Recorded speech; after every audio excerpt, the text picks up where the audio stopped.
Shalom Ouvracha. Est-ce que la nation d'Israël, dans sa vision quant à notre monde, notre réalité, a une vision unitaire ou dualiste? Est-ce que nous sommes là pour réaliser un projet dans l'ensemble de ce monde?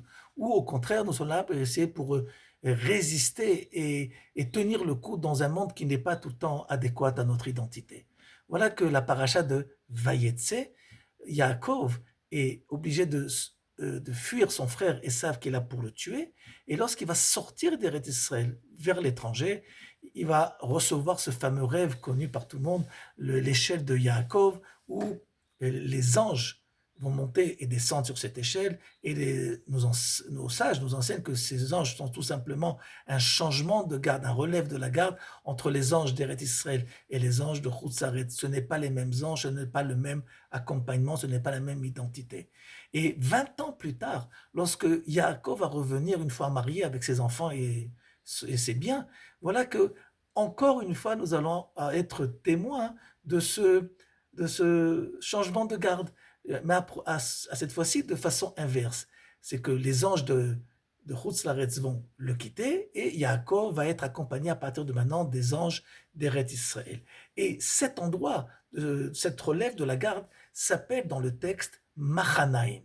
Machanaïm veut dire en hébreu le double camp. Ce qui veut dire que le texte vient nous enseigner que ce que va quitter maintenant Yaakov, c'est un double camp, c'est une double vision. C'est que ce qui a dû se passer au fur et à mesure des années de l'exil de Yaakov et au fur et à mesure des années des exils d'Yam Israël, d'avoir une relation avec l'environnement, avec notre monde, de façon dualiste. Parce que l'exil n'est pas un cadeau, l'exil n'est pas un a priori, et nous devons essayer pendant l'époque de la galoute, de quoi faire de l'exil, de conserver, de sauver de notre identité. Et donc nous allons retrécir le projet divin par le fait que nous allons délaisser une partie de ce monde et essayer de sauver ce qu'on peut dans notre identité. C'est la raison pour laquelle que nous allons nous retrouver dans les synagogues, les yeshivot, des écoles juives et ainsi de suite.